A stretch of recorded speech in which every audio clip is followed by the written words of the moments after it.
কোরআনে কারীম আল্লাহ তাআলার কাছে বলবে, আল্লাহ রমজান মাস সারাদিন তাকে দিয়ে রোজা রাখাইছি, আবার রাত্রি হইলে শরীরটা ক্লান্ত ছিল। আল্লাহর কাছে বলবে, আল্লাহ কোরআনে কারীমের মোহাব্বতে তোমার বান্দা ঘুমাই নাই, আমি তোমার বান্দাকে জাগ্রত রেখে রাত্রিবেলা 20 রাকাত তারাবির নামাজগুলো আমি পড়াইছি। আয় আল্লাহ, তোমার এই বান্দার পক্ষে আমি কোরআনের সুপারিশকে তুমি কবুল করে নাও। কোরআন যদি কারো পক্ষে সুপারিশকারী হয়ে যায়, এই ব্যক্তির কি আরো কোনো টেনশন আছে? আরো কোনো টেনশন আছে? যেই মসজিদের মধ্যে দাঁড়িয়ে দাঁড়িয়ে সালাতুত তারাবি আদায় করেছেন, এই মসজিদের জমিনটা ওই পর্যন্ত ধ্বংস হবে না, ওই পর্যন্ত ধ্বংস হবে না। কিয়ামতের দিন আল্লাহ তাআলা মসজিদের জমিনগুলোকে বলবেন, মসজিদের জমিন তোমরা মাটির সঙ্গে মিশে যাও, ধ্বংস হয়ে যাও। জমিন আল্লাহ তাআলাকে বলবে, আল্লাহ আমরা তো ধ্বংস হব না, কারণ আমাদের যেই সমস্ত অধিবাসীরা ছিল, আমার বাসিন্দারা ছিল, তারা এখন পর্যন্ত জান্নাতে পৌঁছে নাই, তাদেরকে আমার মধ্যে পৌঁছায় দাও, আমি সঙ্গে সঙ্গে মাটির সঙ্গে বিলীন হয়ে যাব। আল্লাহ তাআলা আমাদেরকে পবিত্র ঈদগাহ মাঠে উপস্থিত হয়ে আল্লাহর শুকর আদায় করার জন্য আমাদেরকে ঈদগাহ মাঠে উপস্থিত হওয়ার তৌফিক দান করেছেন। এজন্য মহান রব্বে কারীমের দরবারে শুকরিয়া আদায় করছি। সকলেই এক বাক্যে করে নিচ্ছি আলহামদুলিল্লাহ। আরও শুকরিয়া আদায় করছি রব্বে কারীমের, যিনি আমাদেরকে দীর্ঘ 1 মাস সিয়াম সাধনা করার পরে আজকের এই দিনে আল্লাহ তাআলা আমাদের সবাইকে পবিত্র ঈদগাহ মাঠে উপস্থিত হওয়ার তৌফিক দান করেছেন। এজন্য আমরা আল্লাহ তাআলার দরবারে কাইমানুবাক্যে আবারও শুকরিয়া আদায় করছি। সকলেই পড়ে নিচ্ছে আলহামদুলিল্লাহ। সম্মানিত উপস্থিতি, দেখতে দেখতে আমাদের থেকে বিদায় নিল সিয়াম সাধনার মাস, রহমত, বরকত, মাগফিরাত, ক্ষমার মাস, পবিত্র মাহে রমাদান। দীর্ঘ 1 মাস সিয়াম সাধনার করার পর আজ উপস্থিত হয়ে ঈদগাহে, ঈদ উল ফিতর কিংবা ঈদগাহ শুধু আমাদের আনন্দ অনুষ্ঠানের স্থলই নয়, বরং আল্লাহ তাআলার কাছ থেকে পুরস্কার প্রাপ্ত হওয়ার স্থল। আজকে আমাদের আলোচ্য বিষয় হলো পবিত্র ঈদ উল ফিতর, করণীয় ও বর্জনীয়। ঈদ উল ফিতরের অর্থ কি? হিজরি 10ম মাসে শাওয়াল মাসের 1ম তারিখকে ঈদ উল ফিতরের দিন বলা হয়। জিলহজ মাসের 10ম তারিখকে ঈদ উল আজহা বলা হয়। এই 2 দিনকে একত্রিত ঈদাইন বা 2 ঈদ বলা হয়। বিশ্ববিখ্যাত আরবি অভিধান লিসানুল আরবের 3য় খণ্ডের 319 নং পৃষ্ঠায় এসেছে যে আরবি ভাষায় ঈদ আল ঈদ শব্দ আল আউদ ধাতু থেকে নির্গত হয়েছে, যার অর্থ পুনরাগমন করা, পুনরাবৃত্তি করা, বারবার ফিরে আসা। ইসলামের আগমনের পূর্বে ঈদ শব্দের মাধ্যমে এমন দিনকে বোঝানো হতো যা বারবার ফিরে আসে এবং মানুষ তাতে আনন্দ উৎসব পালন করতে পারে। আর ঈদ উল ফিতর, ফিতর শব্দটি ফাতারা ইয়াফতুরু মূল ধাতু থেকে এসেছে, যার অর্থ ভাঙা বা রোজা ভাঙা, বা ঈদ উল ফিতর মানে হলো রোজা ভাঙার উৎসব। যেহেতু আমরা ইমানদারগণ পুরো 1 মাস রোজা রেখে ঈদের মাধ্যমে তাদের রোজাকে সমাপ্ত করে, তাই এই দিনকে রোজা সমাপ্ত করার ঈদ তথা ঈদ উল ফিতর বলা হয়। অর্থাৎ ঈদ উল ফিতর হলো রমজান মাসের দীর্ঘ 1 মাস রোজা পালন শেষে শাওয়ালের 1 তারিখে উদযাপিত উৎসবকে পবিত্র ঈদ বলা হয়। মুসলমানদের জন্য আল্লাহ প্রদত্ত একটি আনন্দের দিন। সেদিন তারা নামাজ আদায় করে, আত্মীয় স্বজনের সাথে সাক্ষাৎ করে, দান সদকা করে এবং আল্লাহ তাআলার শুকরিয়া আদায় করে। ঈদের দিন ও রাতের ফজিলত সম্পর্কে আমরা কিছু সংক্ষিপ্ত আলোচনা করি, তারপরে ইনশাআল্লাহ আমরা ঈদের আলোচনা করব। উম্মতে মুহাম্মাদী সাল্লাল্লাহু আলাইহি ওয়াসাল্লাম তথা আমাদের উপর আল্লাহ তাআলার বিশেষ যত নিয়ামত দান করেছেন, তন্মধ্যে একটি নিয়ামত হলো তিনি আমাদেরকে 2টি ঈদ দান করেছেন। এই 2 ঈদ আমাদের জন্য শুধুমাত্র উৎসবের দিনই নয়, বরং উৎসবের পাশাপাশি ইবাদতের দিনও। যেমন আমরা উৎসব পালন করব, তেমন আমরা এই দিন আনন্দ করব, ইবাদত করব। মুহররম মাস রজব মাস, শাবান মাস, রমজান মাস, জিলকদ মাস, জিলহজ মাস, এই গুরুত্বপূর্ণ অনেকগুলো মাস আল্লাহ তাআলা আমাদেরকে দিয়েছেন। তার ভিতরে অত্যন্ত গুরুত্বপূর্ণ যেই মাস সেটা ছিল মাহে রমাদান, আমাদের থেকে বিদায় নিয়ে চলে গেছে। মুহতারাম হাজিরিন, আসুন আমরা জেনে নেই এই দুই ঈদ মুসলিম জাতি কিভাবে পেল এবং কিভাবেই এর সূচনা হলো। মুসনাদে আহমদ, সুনানে আবু দাউদ সহ বিভিন্ন হাদিসের কিতাবে এই হাদিসটি বর্ণিত হয়েছে। রাসূলুল্লাহ সাল্লাল্লাহু আলাইহি ওয়াসাল্লাম বলেন, আন আনাস قال قدم رسول الله صلى الله عليه وسلم المدينة ولهم يومان يلعبون فيها فقال ما هذا اليوم قالوا كنا نلعب فيهما في الجاهلية।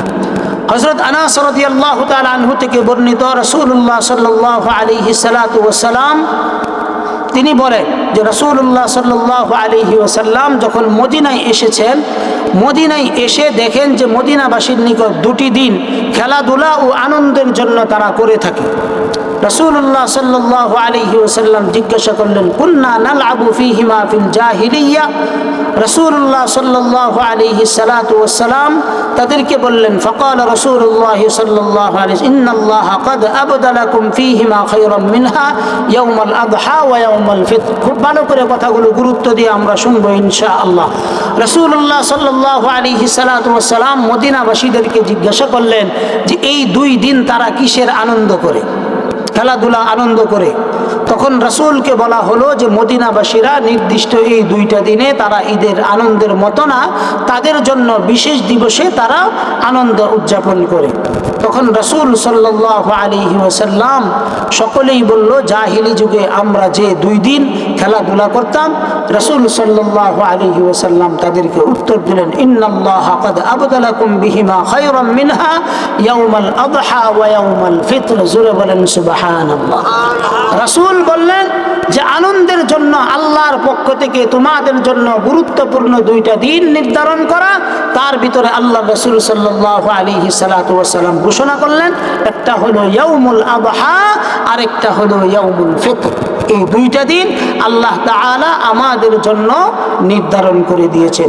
ঈদের দিনের ফজিলত, ঈদের দিন ও রাত অত্যন্ত গুরুত্বপূর্ণ একটা দিন ও রাত, বছরের সারা দিন রাতগুলোর অন্যতম। কাজে নম্বর 1 মুসনাদে আহমদের 19,075 নম্বর হাদিসের বর্ণনা এসেছে, আন আব্দুল্লাহ ইবনে কুরতিন আন্না রাসূলুল্লাহ সাল্লাল্লাহু আলাইহি ওয়াসাল্লাম আযমুল আইয়ামি ইনদাল্লাহি ইয়াউমান নাহর থুম্মা ইয়াউমাল ক্বরা।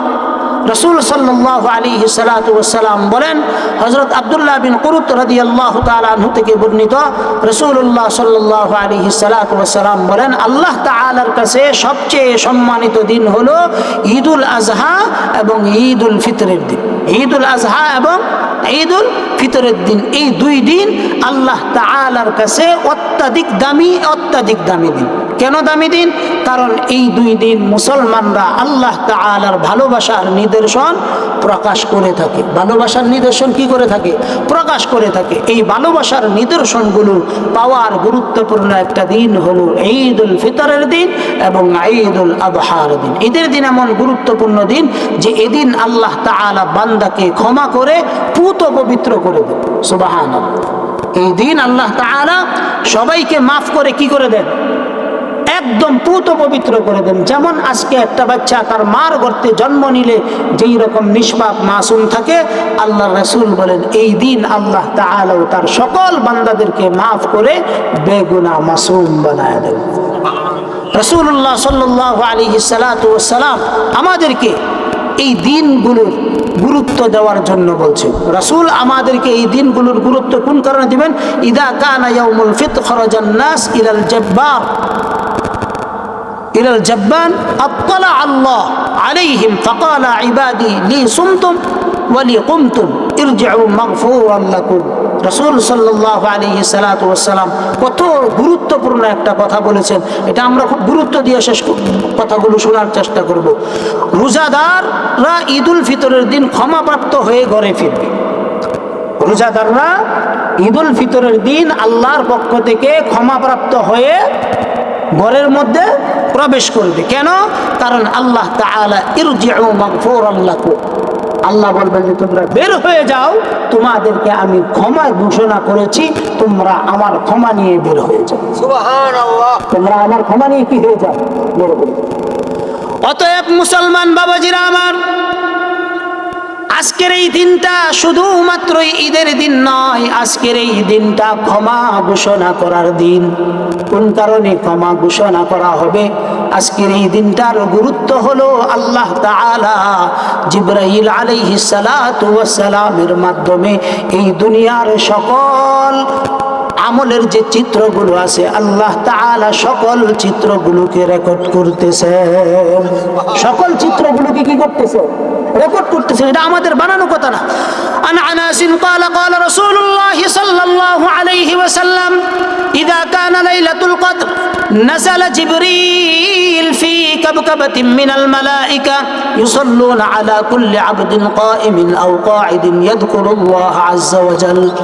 আল্লাহ রাসূল সাল্লাল্লাহু আলাইহি সাল্লাতু ওয়াস সালাম বলেন, লাইলাতুল কদর শুরু হলে জিবরাইল আমিন মালাইকার দলদেরকে নিয়ে দুনিয়ার মধ্যে, তার দল নিয়ে তিনি দুনিয়ার মধ্যে চলে আসেন। ফেরেশতাদের দল নিয়ে তিনি দুনিয়ার মধ্যে চলে আসেন। আসার পরে তিনি কি করেন? আল্লাহ তাআলা বলেন, أو قاعد يذكر الله عز وجل فإذا كان يوم عيدهم يعني يوم فطرهم بها بهم وملائكة فقال يا ملائكتي ما جزاء أجيري وفى عملا। আল্লাহ তাআলার ফেরেশতারা যখন দলে দলে আসতে থাকে, ঈদের দিন হলে আল্লাহর সকল ফেরেশতারা জিবরাইলের নেতৃত্বে ঈদগাহ মাঠগুলোর মধ্যে এসে ভরে যায়। আস্তে আস্তে তারা এসে পুরা মাঠটাকে চতুর্দিক দিয়ে বেষ্টন করতে থাকে। সুবহানাল্লাহ। আল্লাহ রাসূল সাল্লাল্লাহু আলাইহি সাল্লাতু ওয়াস সালাম বলেন, ওয়া নাযালাত আলাইহিমুস সাকিনা ওয়া গাশিয়াতহুমুর রাহমাহ। আল্লাহর পক্ষ থেকে জিবরাইল আলাইহিস সালাতু ওয়াস সালাম যখন আসতে থাকেন, আসার পরে এই মজলিসগুলোকে চতুর্দিক দিয়ে ফেরেশতারা বেষ্টন করে নেন। ফেরেশতারা যখন চতুর্দিক দিয়ে বেষ্টন করে নেন, বেষ্টন করে নেওয়ার পরে আল্লাহর ফেরেশতাদেরকে আল্লাহ তাআলা জিজ্ঞাসা করেন, ফাকালা ইয়া মালাইকাতি মা জাযাউ আজিরি ওয়াফা আমালা ওয়াফা আমালি।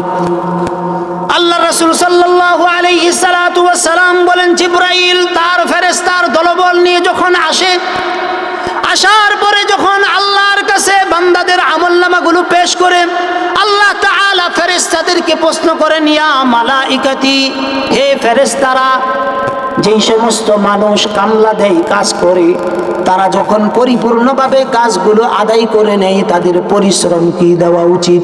পরিপূর্ণভাবে কাজ করছে তো তাদের পরিশ্রমটা কি দেওয়া উচিত? আল্লাহর ফেরেশতারা বলেন, ক্বালু রব্বানা জাযাউ আন ইউফা আজরু ক্বালা মালাইকাতি আবিদি ওয়া ইমামি ফাদাউ ফরিদাতি আলাইহিম থুম্মা খারাজু ইয়াউজুনা ইলা দুআ। একটু জোরে বলেন আল্লাহু আকবার। আল্লাহর ফেরেশতাদের কাছে আল্লাহ প্রশ্ন করেন, আমার বান্দারা সারা মাস রোজা রাখলো, রমজানে তারাবি বললো, ইফতার খাইলো, সেহরি খাইলো, সারা মাস আমার বান্দারা আমার গোলামি করলো, ও ফেরেশতারা, আমার বান্দাদেরকে কি আমি আজর দিব না? আমার বান্দাদেরকে কি আমি ক্ষমা করব না? ফেরেশতারা আল্লাহ তাআলার কাছে বলে, আল্লাহ, অবশ্যই তো, যারা পরিশ্রম করে, শ্রম দেয়, কামলা দেয়, তাদের পরিশ্রম দিয়ে দেওয়া উচিত। তাদের পরিশ্রম কি দেওয়া উচিত?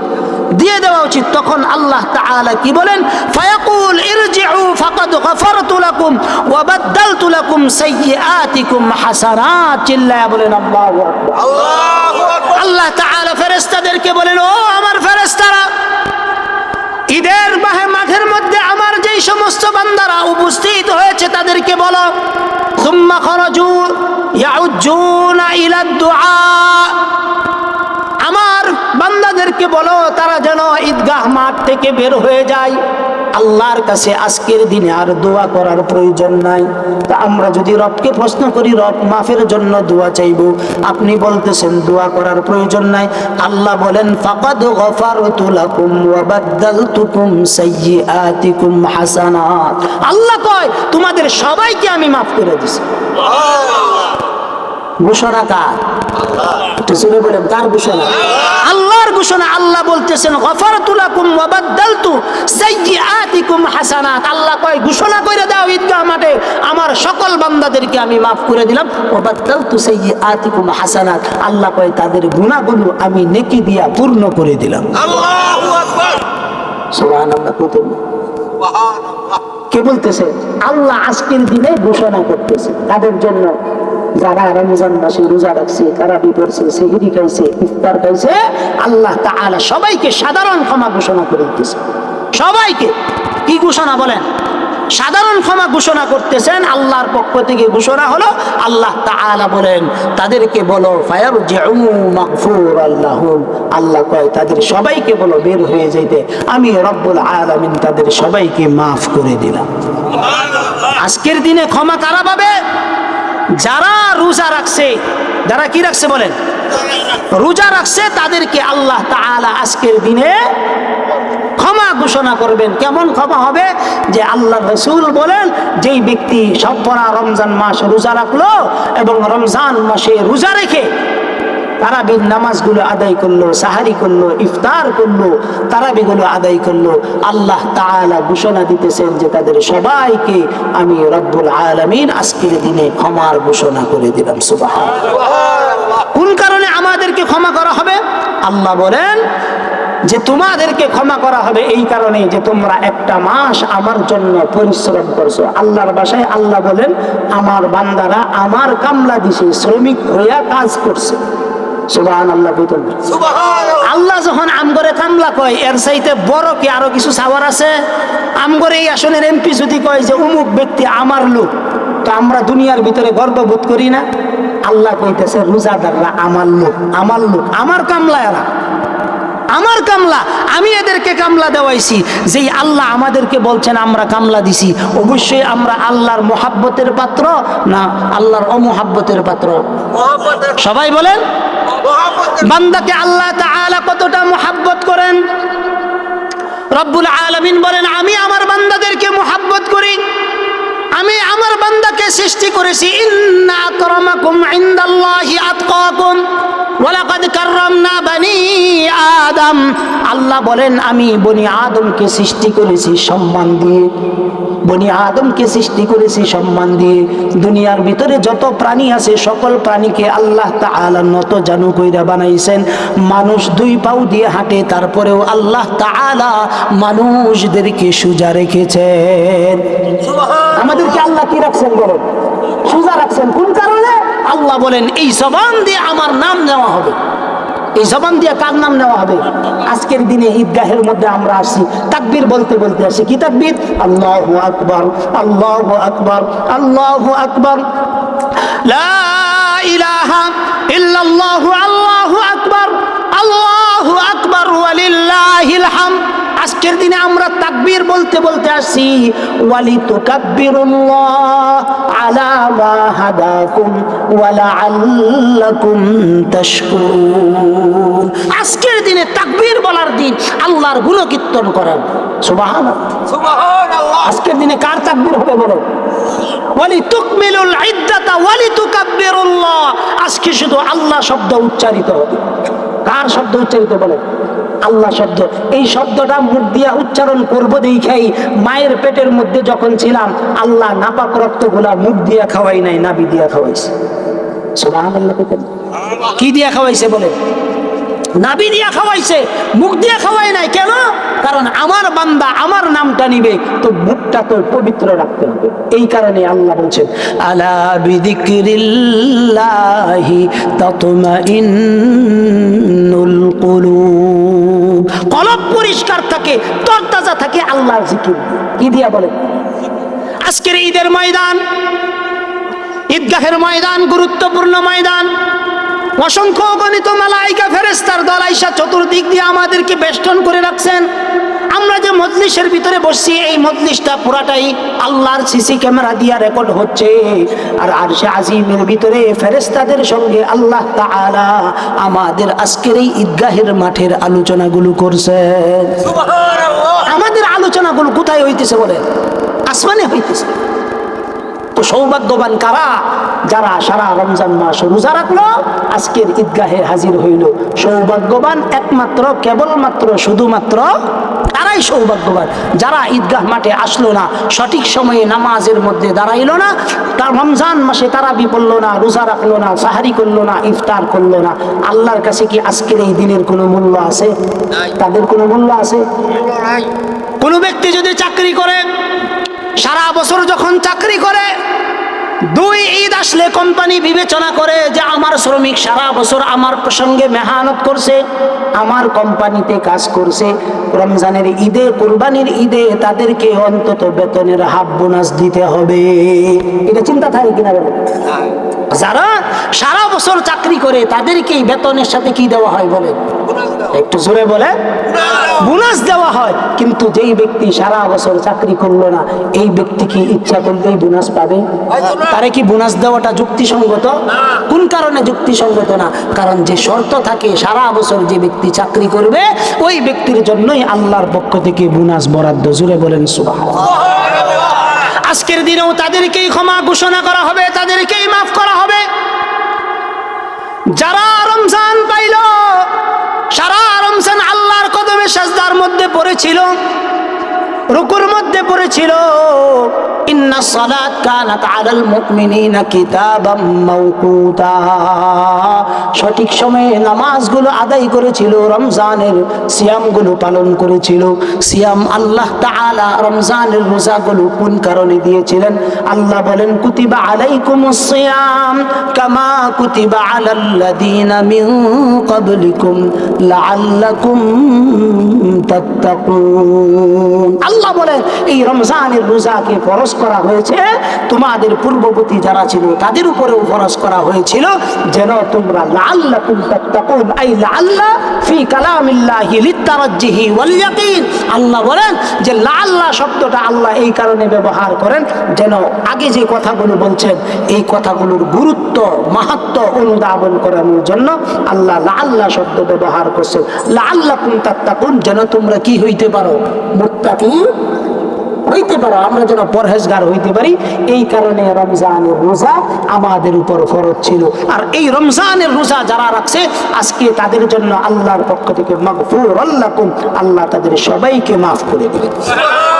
ওয়া বাদদালতু সাইয়্যাতিকুম হাসানাত, তাদের আমলের ভিতরে আল্লাহ যদি ছোটখাটো গুনাহগুলো থাকে এগুলোকে পরিবর্তন করে আল্লাহ সাইয়্যাতিকুম হাসানাত নেকি দিয়া এগুলোকে পূর্ণ করে দিবেন। সুবহানাল্লাহ। আজকের এই ঈদগাহের ময়দানে সারা রমজান রোজা রাখার পর ঈদগাহ ময়দানে যারা হাজির হয়েছি, আমাদের এই হাজিরাগুলো আল্লাহ তাআলা সংরক্ষণে রাখছেন। কিয়ামতের দিন এই হাজিরাগুলো আল্লাহ তাআলা পেশ করবেন। কোরআনে কারীমের ভিতরে আল্লাহ তাআলা বলেন, ইয়াউমা ইদিন তুহাদ্দিসু আখবারাহা বিআন্না রাব্বাকা আওহা লাহা। আল্লাহ বলেন এই মাহে রমাদান এবং আজকের এই ঈদের দিনে যারা ঈদগাহ মাঠে এসেছে, রমজানে তারাবিগুলো আদায় করেছে, সেহরিগুলো আদায় করেছে, এই সবগুলো কিয়ামতের দিন যেই জমিনের যেই জায়গায় বৈশা বৈশা পড়ছে, আল্লাহ বলেন এই জমিনগুলো কিয়ামতের দিন বান্দার পক্ষে সাক্ষী হয়ে দাঁড়ায় যাবে। জোরে বলে সুবহানাল্লাহ। কুরআনে কারীম আল্লাহ তাআলার কাছে বলবে, আল্লাহ রমজান মাস সারাদিন তাকে দিয়া রোজা রাখাইছি, আবার রাত্রি হইলে শরীরটা ক্লান্ত ছিল। আল্লাহর কাছে বলবে, আল্লাহ কোরআনে কারীমের মোহাব্বতে তোমার বান্দা ঘুমাই নাই, আমি তোমার বান্দাকে জাগ্রত রেখে রাত্রিবেলা 20 রাকাত তারাবির নামাজগুলো আমি পড়াইছি। আয় আল্লাহ, তোমার এই বান্দার পক্ষে আমি কোরআনের সুপারিশকে তুমি কবুল করে নাও। কোরআন যদি কারো পক্ষে সুপারিশকারী হয়ে যায়, এই ব্যক্তির কি আরো কোনো টেনশন আছে? আরো কোনো টেনশন আছে? যেই মসজিদের মধ্যে দাঁড়িয়ে দাঁড়িয়ে সালাতুত তারাবি আদায় করেছেন, এই মসজিদের জমিনটা ওই পর্যন্ত ধ্বংস হবে না, ওই পর্যন্ত ধ্বংস হবে না। কিয়ামতের দিন আল্লাহ তাআলা মসজিদের জমিনগুলোকে বলবেন, মসজিদের জমিন তোমরা মাটির সঙ্গে মিশে যাও, ধ্বংস হয়ে যাও। জমিন আল্লাহ তাআলাকে বলবে, আল্লাহ আমরা তো ধ্বংস হব না, কারণ আমাদের যেই সমস্ত অধিবাসীরা ছিল, আমার বাসিন্দারা ছিল, তারা এখন পর্যন্ত জান্নাতে পৌঁছে নাই, তাদেরকে আমার মধ্যে পৌঁছায় দাও, আমি সঙ্গে সঙ্গে মাটির সঙ্গে বিলীন হয়ে যাব। কে বলবে? মসজিদ বলবে। কার কাছে? আল্লাহর কাছে। তো মসজিদের অধিবাসী কারা? মসজিদের পরিবার ভক্ত কারা? যারা মসজিদের নামাজি ছিল, রমজানে সালাতুত তারাবি আদায়কারী ছিল, জুমার নামাজ আদায়কারী ছিল, ফরজ নামাজ আদায়কারী ছিল, ফজরের সালাত আদায়কারী ছিল, আল্লাহ তাআলা তাদের সবাইকে কি করবেন বলেন? কিসের সুপারিশে? মসজিদ আল্লাহর কাছে কি করবে বলেন? কি করবে? সুপারিশ করবে। মসজিদ বলবে, আয় রব, সে তো আমার অন্তর্ভুক্ত ছিল, আমার পরিবারের অন্তর্ভুক্ত ছিল, তো তাকে আপনি কোন কারণে মাফ করবেন না? জোরে কোন সুবহানাল্লাহ। মসজিদ যখন আমার পক্ষে ঘোষণা দিবে, এই ঘোষণাটা কি কিয়ামতের দিন আমার জন্য কার্যকরী হবে? জোরে বলেন, কার্যকরী হবে। শুধু তাই না, আমরা যে সালাতগুলো আদায় করেছি, কিয়ামতের দিন সালাতুত তারাবি দাঁড়ায় যাবে, আল্লাহর সামনে দাঁড়িয়ে বলবে, আল্লাহ আমার অমুক বান্দা, অমুক মুহাব্বতের মানুষ যে রমজানের মধ্যে দাঁড়িয়ে সালাতুল কিয়াম আদায় করেছে, সালাতুত তারাবি আদায় করেছে, আজকের দিনে তো জান্নাতের মধ্যে ওই ব্যক্তি এখনো প্রবেশ করলো না। আমার কথা বলবে, আপনার কথা বলবে, তখন কুরআন, তারাবি, নামাজ এগুলো আপনার পক্ষে সাক্ষী হয়ে যাবে, বিকল্প আর কোনো আমলের দরকার। এগুলো যদি আমাদের পক্ষে সাক্ষী হয়ে যায়, এগুলো শক্ত সুপারিশ। এগুলো কি সুপারিশ বলে? কুরআন বলবে, আয় আল্লাহ, আমাকে দাঁড়িয়ে দাঁড়িয়ে সে শুনছে, আমাকে সিনার মধ্যে ধারণ করছে, আমাকে সিনার মধ্যে কি করছে? ধারণ করছে। কিয়ামতের দিন আল্লাহ তাআলা হামিলে কুরআন, হাফেজে কুরআন কে বলবেন, হাফেজে কুরআনের মুহাব্বতকারীকে বলবেন, আল্লাহ তাআলা মান ক্বারাআল কুরআন فاستظهره فأحل حلاله وحرم حرامه أدخله الله الجنة وشفعه في 10 من أهل بيته كلهم قد وجبت له النار। একটু জোরে বলেন আল্লাহু আকবার।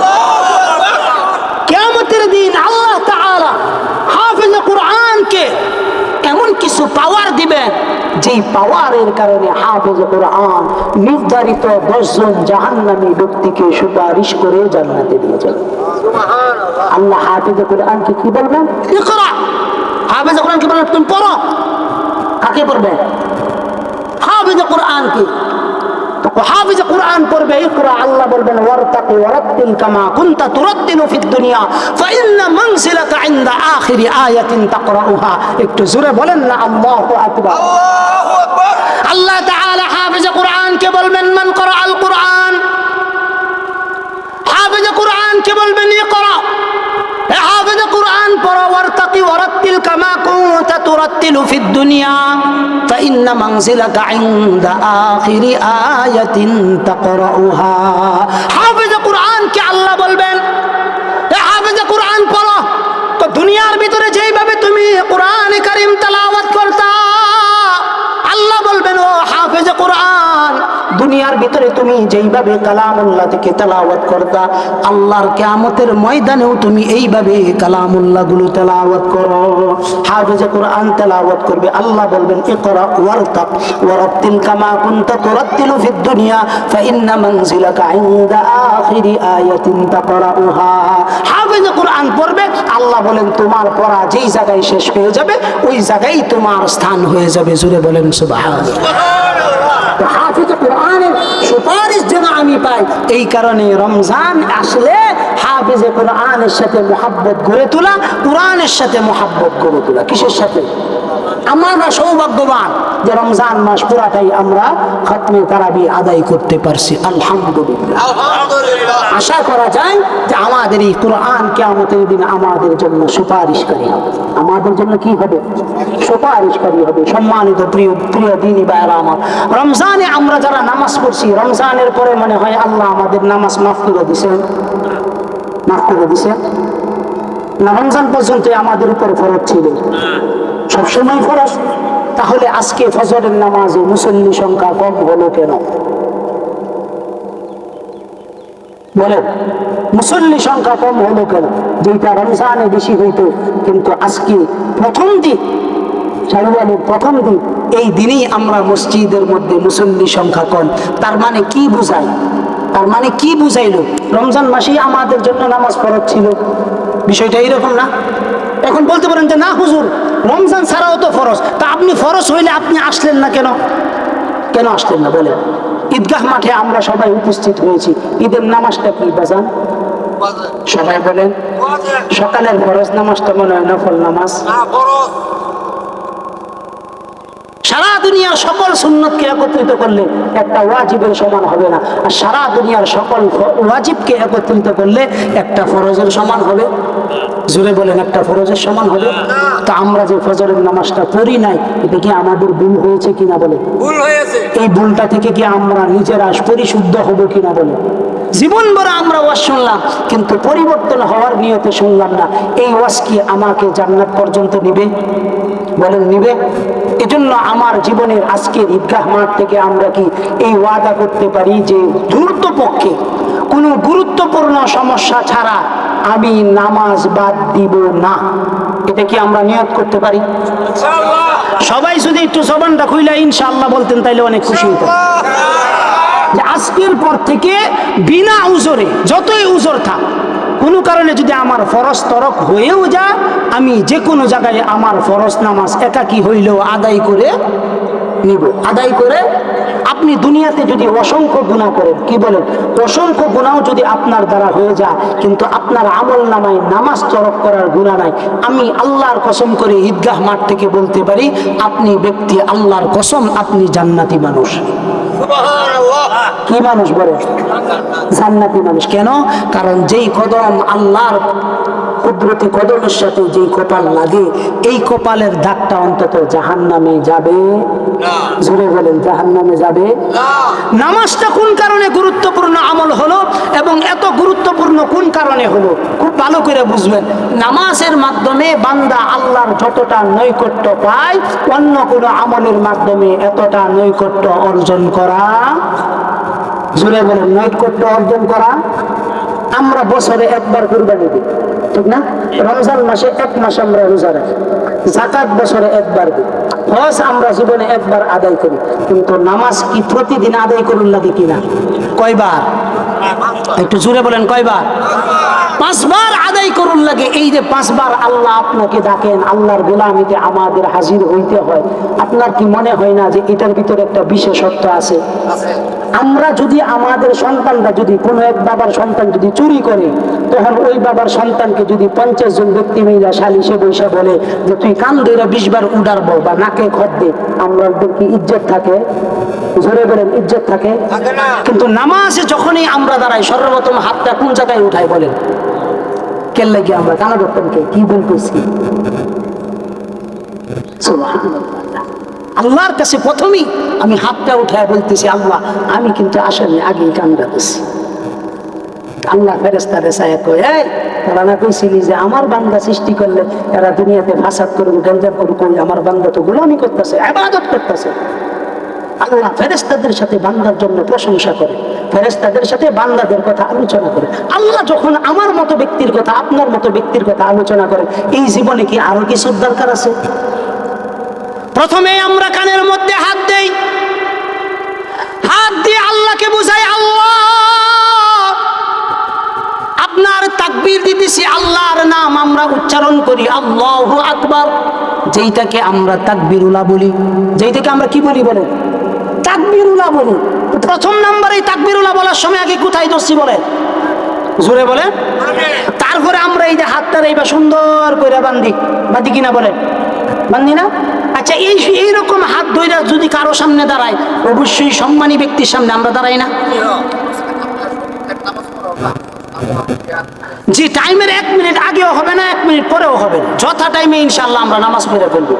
যদি ইতিপূর্বে আপনাদের এই সংস্কৃতি থাইকা থাকে যে 9:30টার নামাজ 10টা বা 9টার নামাজ 9:30, আল্লাহর বান্দা আব্দুল কাইয়ুমের দ্বারা এই কাম হইতো না। আমার যে টাইম আছে, একজন মুসল্লি থাকলেও আমি দাঁড়ায় যাই ইনশাআল্লাহ। কথা কি আমার বুঝছেন? এবং এই বছরই আমার ধারণা এবং আমার এইভাবে মানুষকে গড়ে উঠাইবেন, তারা এইভাবেই কি করবে, গড়ে উঠবে। তো আমি যেই কথাটা বলতেছিলাম, যেহেতু আরো 15-16 মিনিট 20 মিনিট আছে, আমার আলোচনাটা আমি একটু দয়া করে শেষ করি। হ্যাঁ, আমার আলোচনাটা আমি একটু শেষ করি, ঠিক আছে? তো সালাতের কথা বলতেছিলাম। আজকের দিনে অন্তত অন্য কোনো নসিহত নেন অথবা না নেন, একটা নসিহত নেন যে আপনার জীবনে আপনি আর কখনো নামাজ ছাড়বেন না। এটা কি আমার নিতে পারবেন? বুঝেন না এই কথা? আপনি অন্য কিচ্ছু মানার দরকার নেই। আপনি গুনাহ করেন, সুদ খান, ঘুষ খান, উল্টাপাল্টা চারিত্রিক বৈশিষ্ট্য ভালো না, সব কিছু আপনি করেন, কিন্তু একটা জিনিস আপনার ভিতরে থাকবে, সেইটা হলো নামাজ ছাড়বেন না। এই নিয়তটা কি আমরা করতে পারবো ইনশাআল্লাহ? এই নিয়তটা করতে পারবো। আরেকটা অনুরোধ থাকবে, যেহেতু আমাদের পাশাপাশি বাজার, আমরা যদি বাজারে প্রত্যেক নামাজের সময়, বিশেষ করে জোহর, আসর, মাগরিব, এশা, এই 4টা ওয়াক্ত নামাজের সময় যদি আমরা বাজারে যারা আসি, দোকান আমাদের দোকানের মতো পড়ে থাকলো, আমরা যদি 10টা মিনিটের জন্য মসজিদে আইসা নামাজটা পড়ি, আল্লাহর মেহেরবানিতে এই বুলবুল বাজার ইতিহাসের একটা অংশ হয়ে যাবে। ইতিহাসের কি হয়ে যাবে?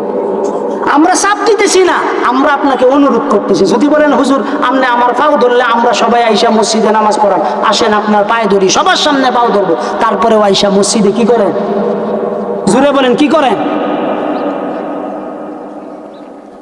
আমরা সবাই এই নামাজ তরক করবো না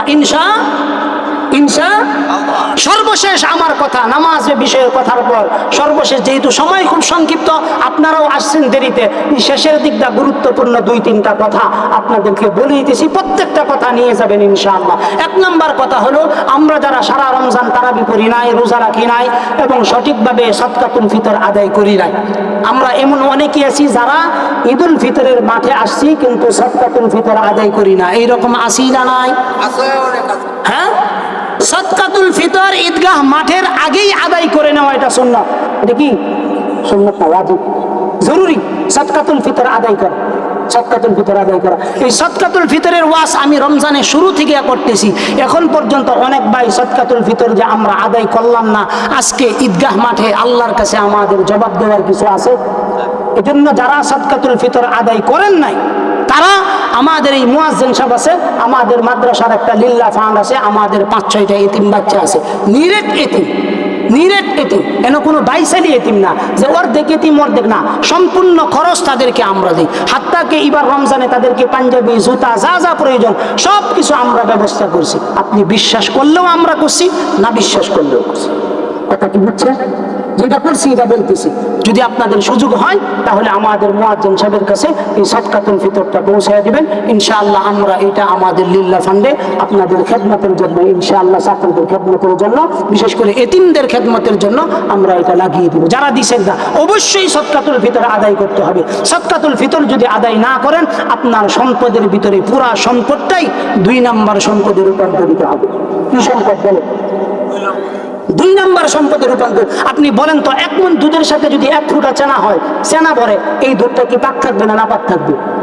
আপনার 50 লক্ষ সম্পত্তির সাথে আপনার 110 টাকার সাদকাতুল ফিতর মিশে দেওয়ার কারণে পুরা সম্পদটাই আপনার দুর্বল হয়ে গেছে। পুরা সম্পদটা কি হয়ে গেছে?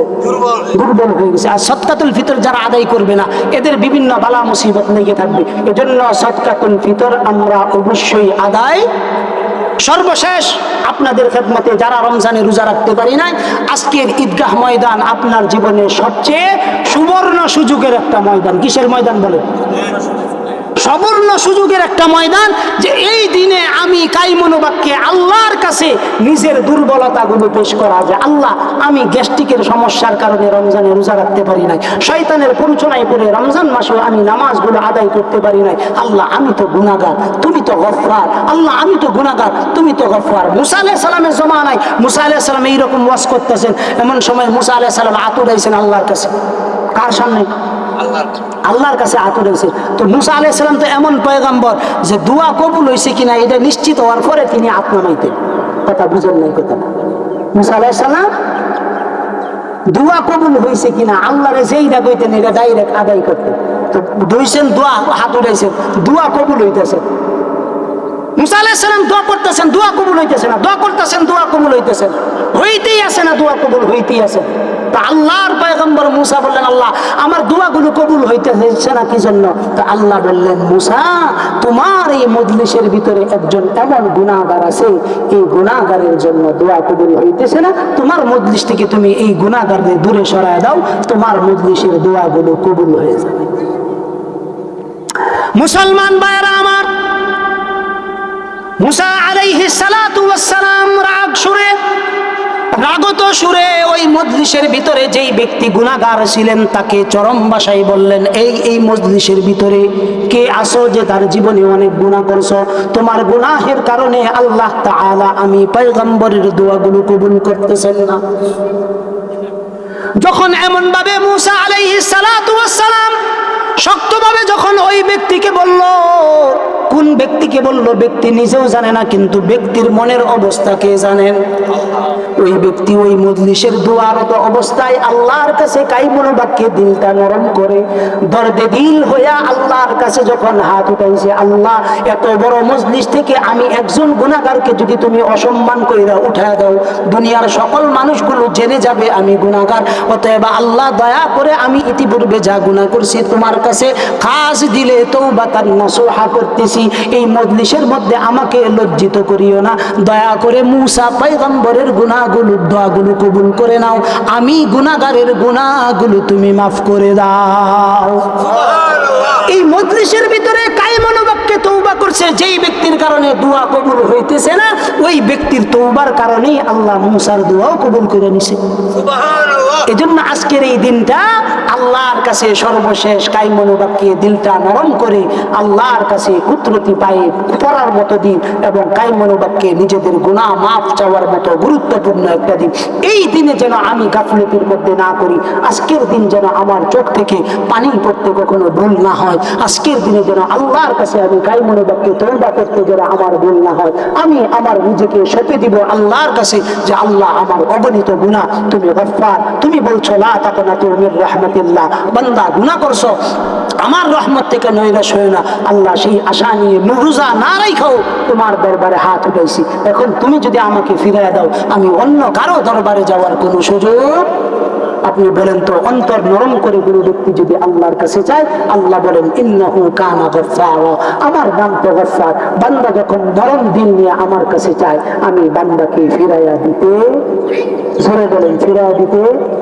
এজন্য আমার জীবনের আজকের এই ঈদ উল ফিতরকে ঈদ উল ফিতর হিসাবে সর্বশেষ ঈদ উল ফিতর মনে করা। কি মনে করা বলেন? সর্বশেষ। আগামী বছর, গত বছর আমাদের সাথে অনেকে ঈদগাহ মাঠে ছিল না, এই বছর কি তারা আছে? অনেকেই কবরে চলে গেছে। আগামী বছর আমি থাকবো, আপনি থাকবেন, এইটার কি কোনো গ্যারান্টি আছে? আজকের দিনে আল্লাহ তাআলা অসংখ্য অগণিত হাজার হাজার মানুষদেরকে, কোটি কোটি মানুষদেরকে মাফ করবেন। এই মাফের তালিকায় আমার নামটাও যেন লিপিবদ্ধ থাকে। এজন্য আল্লাহর কাছে দোয়া করা উচিত কিনা বলে, দোয়া করা উচিত কিনা বলে। আজকের দিনের কয়েকটা কর্ম আমি বলে দিতেছি, সর্বশেষ 3 মিনিটে আমার কথা ইনশাআল্লাহ পরিসমাপ্তি করব। নাম্বার 1, আজকের দিনে বেশি বেশি করে আল্লাহর নামে তাকবীর পড়া। কি পড়া বলে? সবাই আমার সাথে পড়েন, আল্লাহু আকবার, আল্লাহু আকবার, আল্লাহু আকবার, লা ইলাহা ইল্লাল্লাহ, আল্লাহু আকবার, ওয়ালিল্লাহিল হামদ, আল্লাহু আকবার কাবীরা, ওয়ালহামদুলিল্লাহি কাসীরা, ওয়া সুবহানাল্লাহি বুকরাতাও ওয়া আসীলা, আল্লাহু আকবার, আল্লাহু আকবার, লা ইলাহা ইল্লাল্লাহ, আল্লাহু আকবার, ওয়ালিল্লাহিল হামদ। আজকের দিনের প্রথম কাজ বেশি বেশি তাকবীর বলা। কি বলা বলেন? তাকবীর বলা, জিকির না। আজকের দিনে হবে তাকবীর। ওয়ালি তুকমিলুল ইদ্দাতা ওয়ালি তুকাব্বিরুল্লাহ আলা মা হাদাকুম ওয়া রাব্বাকা ফাকাব্বির। আজকে রবের নামে উচ্চ আওয়াজে উচ্চারিত হবে, জোরে কোন সুবহানাল্লাহ। 2 নাম্বার কাজ, আজকের দিনে আমরা ভালোবাসা বিলিয়ে দিব আমাদের আশপাশে যারা আছে সবার মাঝে। কি বিলিয়ে দিব বলে? সময় ইচ্ছা করলে আপনি একাও খাইতে পারবেন, ইচ্ছা করলে 10 জনকে নিয়েও খাইতে পারবেন। যদি 10 জনকে নিয়ে খান ভালোবাসা বিলিয়ে খাইলেন, আর যদি একাকি খান একাকি খাইলেন, একাকি খাওয়ার নেকি পাইবেন, কিন্তু 10 জনকে দিয়ে খাওয়ার নেকি কি পাইবেন? জোরে বলেন পাইবেন? অতএব আজকের দিনে ভালোবাসা, বাচ্চাদেরকে হাদিয়া দেওয়া, নিজের সাধ্যমতো মা বাবার কবরগুলো জিয়ারত করা, মা বাবার নামে আজকের দিনে ঈদগাহে দান সৎকার করা, এটা সবচেয়ে বেশি জরুরি। কি করা বলে?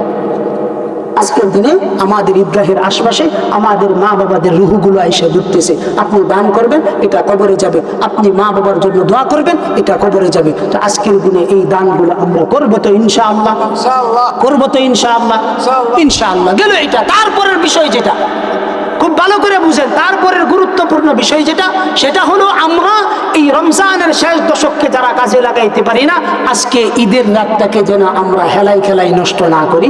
ঈদের রাতটা অন্তত ইবাদতের ভিতরে গুজার করার চেষ্টা করব। গত রাতও গুরুত্ব ছিল, আজকে রাতের গুরুত্ব আছে। এই রাতগুলো আমরা গুরুত্ব দিয়ে আদায় করার চেষ্টা করব ইনশাআল্লাহ। এবং এমন কিছু কাজ করব যেটা হাল্লাকা সিররুন ইনদাল্লাহ বাইনাকা ওয়া বাইনা আনতাল্লাহ। কিছু কাজ এই রকম করা উচিত যেটা আমি জানি আর আমার রব জানে, আর কেউ জানে।